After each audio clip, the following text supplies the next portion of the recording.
Real life Baahubali ए व्यक्ति बल आगरे बाहुबली भी कम पड़े। आमे आपण को एक कथा कहबा पछर कारण जानिले आपण भी आश्चर्य होई जिवे। दर्शक बंधु टिके भल करी देखंतु एही दृश्य को किभଳି निज बाहुरे स्कूटी बोही नै जाउछंती ए व्यक्ति जनक।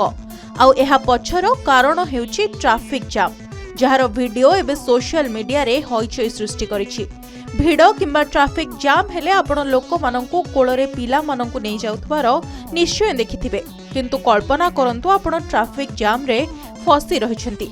हठात जणे व्यक्ति आपणक सामना रे तांको स्कूटी को कांधरे बोही नेछंती। सुनिबाकू आश्चर्य लागुथिले भी एभली घटना सत्तरे घटिछि।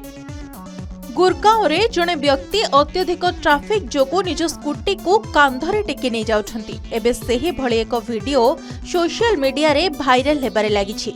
एही वीडियो रे एपरि किछि देखिबाकू मिलिछि जेउठारे जणे व्यक्ति ट्रैफिक जाम रे फसी जाइथिले, किंतु जेतेबेले से बहुत समय पर्यंत कोनोसी उपाय देखि पारिले नाही, बाध्य होई तांको स्कूटी कांधरे बोही नै सेठारु चली गले।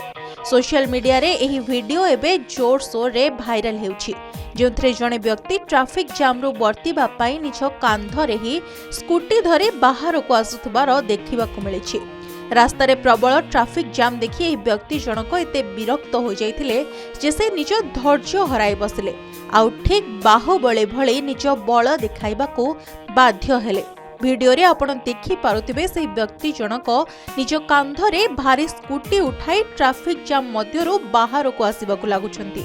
ସେହି ବ୍ୟକ୍ତିଙ୍କ ବଳ ଦେଖି ଆଖପାଖରେ ଥିବା ଲୋକମାନେ ଆଶ୍ଚର୍ଯ୍ୟ ହୋଇଯାଇଥିଲେ, ଯାହା ଦେଖି ଅନେକ ଲୋକେ ସେମାନଙ୍କ ଫୋନ୍ ବାହାର କରି ଭିଡିଓ ରେକର୍ଡିଂ ମଧ୍ୟ କରିବାକୁ ଲାଗିଲେ। ଭିଡିଓରେ ସ୍ପଷ୍ଟ ଭାବରେ ଦେଖାଯାଉଛି ଯେ ସନ୍ଧ୍ୟା ସମୟ ଏବଂ ରାସ୍ତା ଯାନବାହନରେ ପରିପୂର୍ଣ୍ଣ। ଏହା ଭିତରେ ବ୍ୟକ୍ତି ଜଣକ ସ୍କୁଟରଟିକୁ କାନ୍ଧରେ ଉଠାଇବା ମାତ୍ରେ ଅନ୍ୟ କିଛି ଲୋକ ତାଙ୍କୁ ସାହାଯ୍ୟ କରିବାକୁ ଆସିଥିଲେ। ବର୍ଷା ପାଣିରେ ଭର୍ତ୍ତି ରାସ୍ତା ଏବଂ ଯାନବାହନ ଗୁଡ଼ିକ ଜାମ୍ ହେବା ଦ୍ୱାରା ବ୍ୟକ୍ତି ଜଣକ ନିଜ ହାତରେ ସ୍କୁଟି ଧରି ବାହାରକୁ ଆସି ଯାଇଥିଲେ। ଏହି ଭିଡିଓଟି ଗୁରଗାଁव ଲୋକାଲ୍ସ ନାମକ ଏକ ଇନଷ୍ଟାଗ୍ରାମ ଆକାଉଣ୍ଟରୁ ସେୟାର କରାଯାଇଛି, ଯାହାକୁ ଏପର୍ଯ୍ୟନ୍ତ ଲକ୍ଷ ଲକ୍ଷ ଲୋକ ଦେଖି ସାରିଛନ୍ତି। ଅନେକ ଲୋକେ ଏହି ଭିଡିଓକୁ ପସନ୍ଦ ମଧ୍ୟ କରିଛନ୍ତି।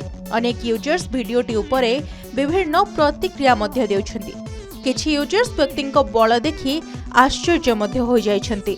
ब्यूरो रिपोर्ट के न्यूज ओडिशा।